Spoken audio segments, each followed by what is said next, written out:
The Strange Case of Dr. Jekyll and Mr. Hyde by Robert Louis Stevenson. Chapter 4. The Carew Murder Case. Nearly a year later, in the month of October, 18, London was startled by a crime of singular ferocity, and rendered all the more notable by the high position of the victim. The details were few and startling.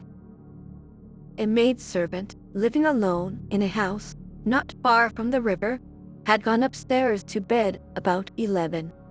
Although a fog rolled over the city in the small hours, the early part of the night was cloudless, and the lane, which the maid's window overlooked, was brilliantly lit by the full moon. It seems she was romantically given, for she sat down upon her box, which stood immediately under the window, and fell into a dream of musing.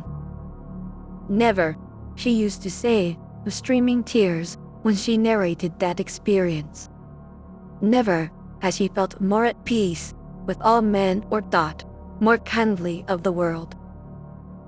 And as she so sat, she became aware of an aged, beautiful gentleman with white hair, drawing near along the lane, and advancing to meet him, another and very small gentleman, to whom, at first, she paid less attention. When they had come within speech, which was just under the maid's eyes, the older man bowed and accosted the other with a very pretty manner of politeness. It did not seem as if the subject of his address were of great importance. Indeed, from his pointing, it sometimes appeared as if he were only inquiring his way. But the moon shone on his face as he spoke, and the girl was pleased to watch it. It seemed to breathe such an innocent and old-world kindness of disposition, yet with something high, too, as of a well-founded self-content.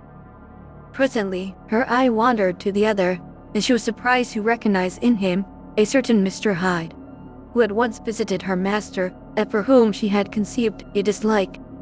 He had in his hand a heavy cane, with which he was trifling, but he answered never a word, and seemed to listen with an ill-contained impatience.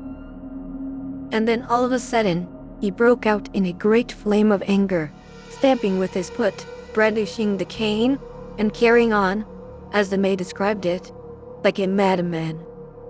The old gentleman took a step back, with the air of one very much surprised and a trifle hurt. And at that, Mr. Hyde broke out of all bonds and clubbed him to the earth. And the next moment, with an ape-like fury, he was trampling his victim underfoot and hailing down a storm of blows, under which the bones were audibly shattered and the body jumped upon the roadway.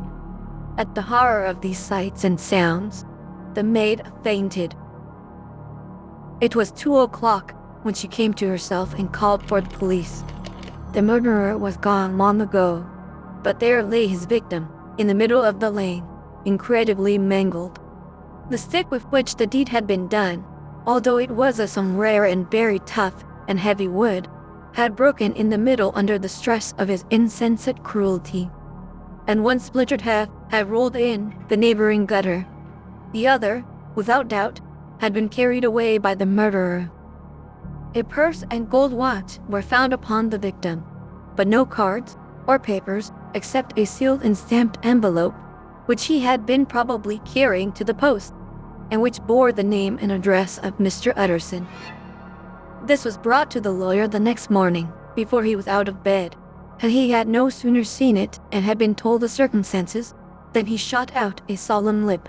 "I shall say nothing till I have seen the body," said he. "This may be very serious. Have the kindness to wait while I dress." And with the same grave countenance, he hurried through his breakfast and drove to the police station, whither the body had been carried.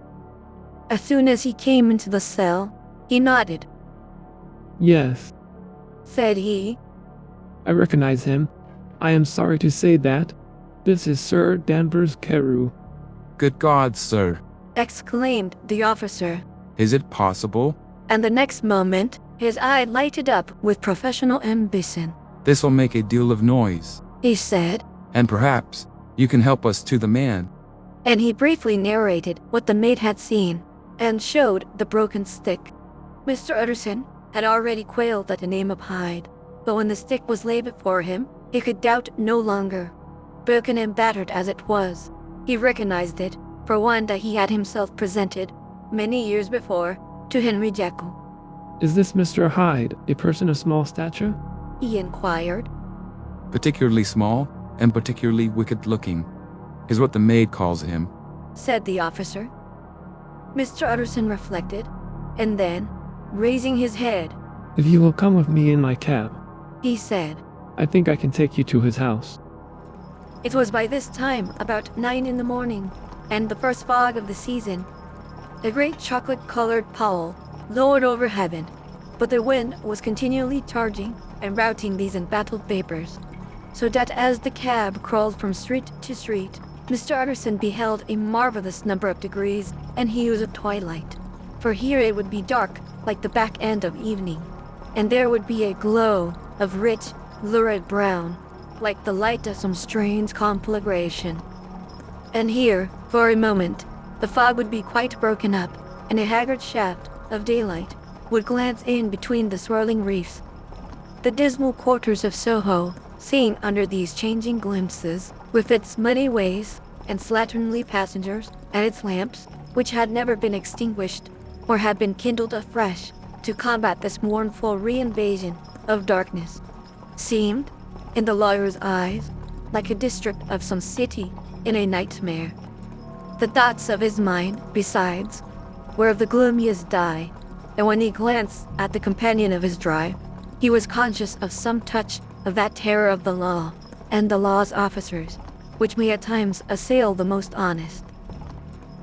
As the cab drew up before the address indicated, the fog lifted a little and showed him a dingy street, a gin palace, a low French eating house, a shop for the retail of penny numbers and 2-penny salad, many ragged children huddled in the doorways, and many women of many different nationalities passing out, key in hand, to have a morning glass, and the next moment the fog settled down again upon that part, as brown as umber, and cut him off from his blackguardly surroundings. This was the home of Henry Jekyll's favorite, of a man who was heir to £250,000 sterling. An ivory-faced and silvery-haired old woman opened the door. She had an evil face, smoothed by hypocrisy, but her manners were excellent.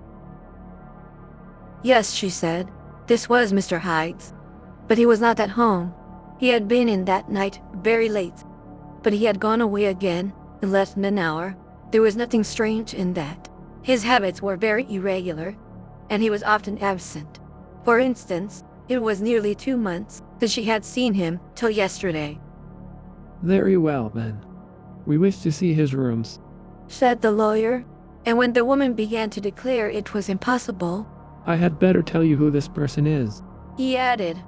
This is Inspector Newcomen of Scotland Yard. A flash of odious joy appeared upon the woman's face. Ah, said she. he is in trouble. What has he done? Mr. Utterson and the inspector exchanged glances. He don't seem a very popular character. Observed the latter. And now, my good woman, just let me and this gentleman have a look about us. In the whole extent of the house, which but for the old woman remained otherwise empty, Mr. Hyde had only used a couple of rooms, but these were furnished with luxury and good taste.